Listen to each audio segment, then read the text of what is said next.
GameStop is well known for selling used and refurbished consoles in very poor condition, so of course, once they started selling used Switch 2s, I had to pick some up. And guys, in this video, we'll unbox them, test them out, and see if these consoles actually work. Now we have two of them. I'll start with this one here, which I paid about $4.24 before tax, but let's open it up and see what's inside. And hey, that's a positive start. They actually put packaging in the box, which is very surprising. Well, never mind. They put packaging in one of the boxes. That's cool. Actually, and oh my goodness, no. I paid $4.40, not $4.20. I thought I paid this $4.17 mark because I used to have a pro membership. Well, I still do, but in case you didn't know, GameStop banned me. I'll throw that. You can go watch that video after this one if you want to. So let's go ahead and open this up and see what's inside. Not a great sign when you hear a bunch of bouncing around. Dude, no, bro. I mean, you gotta be kidding me. You can't make that up. Like, what are you guys doing? I'm sorry, but how dumb can you be?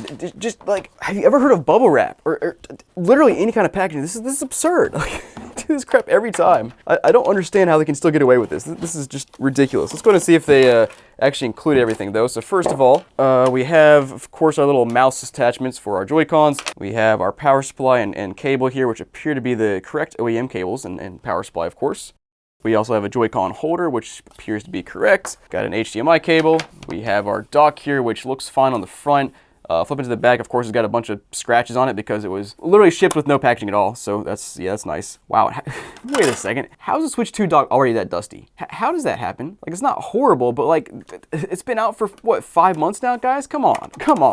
What is going on? And next up we have our two Joy-Cons, which actually at first glance physically look fine, despite the fact there was no bubble wrap or anything. But yeah, they're kind of scratched up, but yeah, not horrible. It is used, so I don't expect it to be perfect, but yeah, I'd say it's not bad. Also, by the way, I just found out GameStop has a 7-day return policy on this kind of stuff. So like, if you're buying this as a Christmas gift or something, how do you deal with that?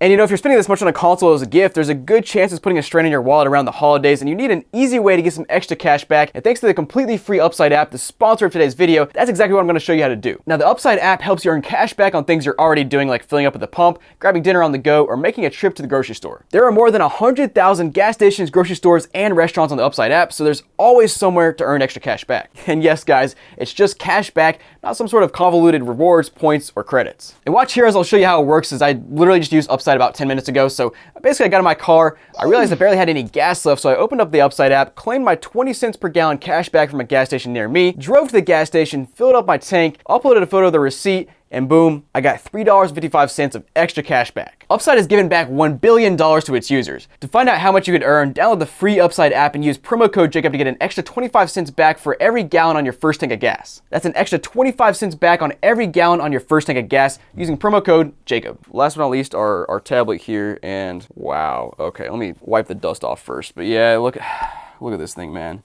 So like at first glance, the screen is not horrible, but there's a nasty dig in the middle right there. I can't even show it on camera because the camera never catches any scratches on any screen. But let me take a photo here and show you guys. Probably from shipping because they just didn't include any packaging and it probably just got scratched up. So yeah, that's great. Let's check out the back though. Back surprisingly looks better than I thought it would, considering how it was shipped. But yeah, otherwise looks fine. Let's go ahead and see if there's a card in here. There is not. Let's go ahead and turn this thing on though and see if it works. And surprisingly, there is power here. Okay. Oh yeah, that scratch is bad. Okay, so usually little micro scratches are not horrible because like if they're small enough, you can't really see them when the screen is on, but this one, it distorts the colors. Man. Again, I'm not sure if you can see it on camera just because it's hard to capture that stuff on camera. So let me take a photo here and show you guys. Even the photo's not great, but it's very obvious. It's the first thing I saw when I booted this thing up, but at least past the second test of it, the console turns on. So let's go ahead and set this thing up and get to the main menu and do some more tests. People are gonna get outraged by me smelling this console, but like I smell some stuff out of the exhaust.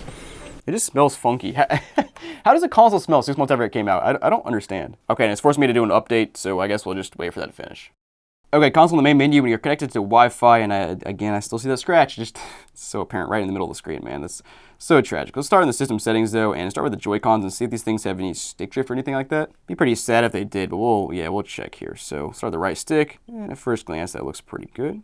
Okay. Try the left one as well. Now, I haven't heard of any stick drift on the Switch 2 yet, but I'm sure somebody out there has it. Or I don't know, maybe they made these things stick drift proof. Who knows, man. But let's go ahead and pop a game inside next and see if it reads. All right, Switch 2 game here in Donkey Kong Bonanza. Let's toss this bad boy in. Did I press the power button? Why did it turn off? Okay, I must have accidentally pressed a button, but whatever. It is there. Let's go ahead and see if it'll actually start up, though. I also just noticed there's a nice little ding up here on top of the console. Again, not horrible for a used console, but like, it's probably from the poor shipping, so yeah.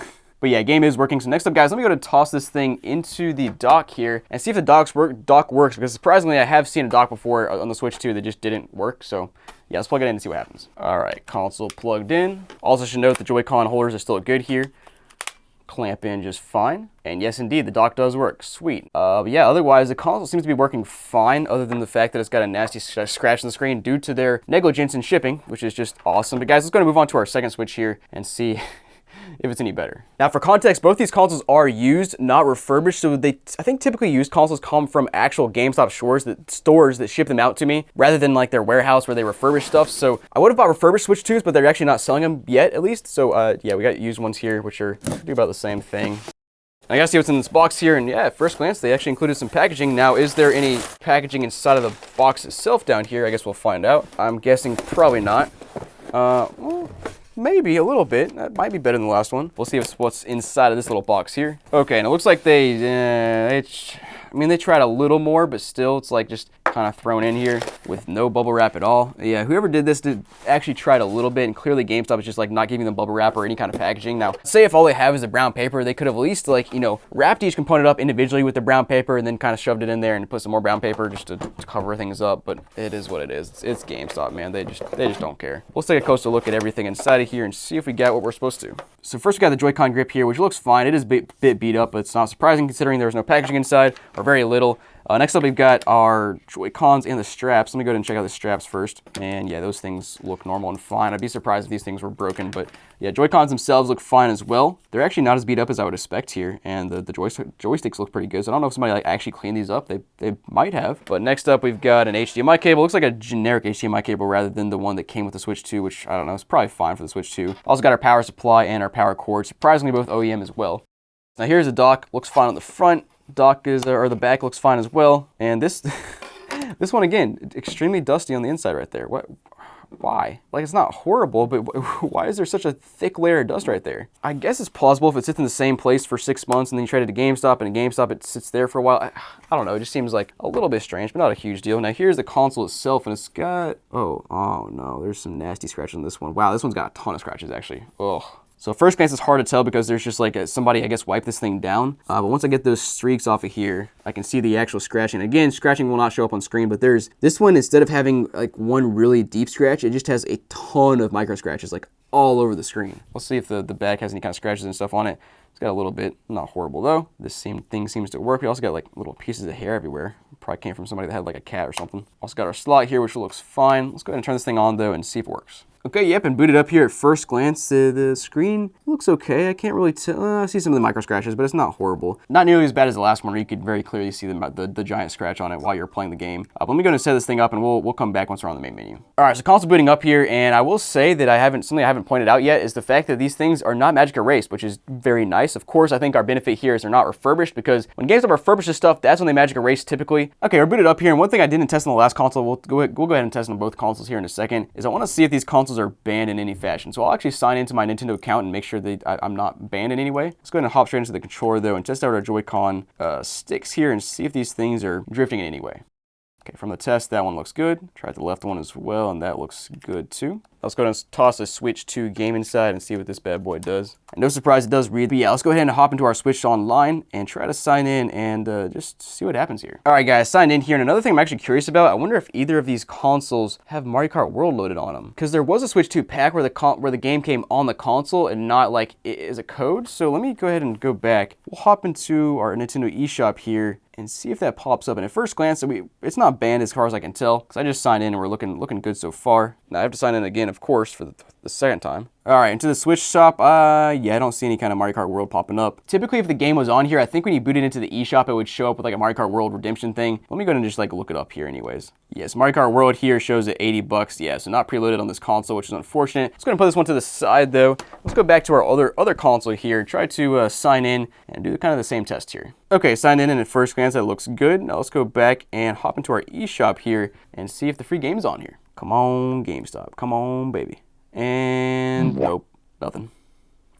That's tragic. I am actually curious what they're going to do about that when inevitably some consoles come in with the game preloaded. Like, will they pay people more for that? Will they actually include that on the console? Will they, I don't know. I'm just kind of curious what they'll do. But yeah, again, here you can see it's $80. So yeah, so not preloaded on the console. And of course, guys, we got to go back to our other Switch, the second Switch, and test the dock here as well and make sure this dock works. I imagine it will, but like I said, I've had a dock that didn't work, so. And there it goes, thank goodness. So I did have it plugged in for a second before and it like wasn't working. I had to replug everything in again a second time and then it worked, so yeah, that appears to be good. But all right, guys, thanks for watching this video. I hope you enjoyed. Let me know what you think about this GameStop experience. But guys, you want to check out another GameStop video, watch the kind of garbage I got here in this video. Just like, it's really bad stuff. Go check it out and I'll see you guys there.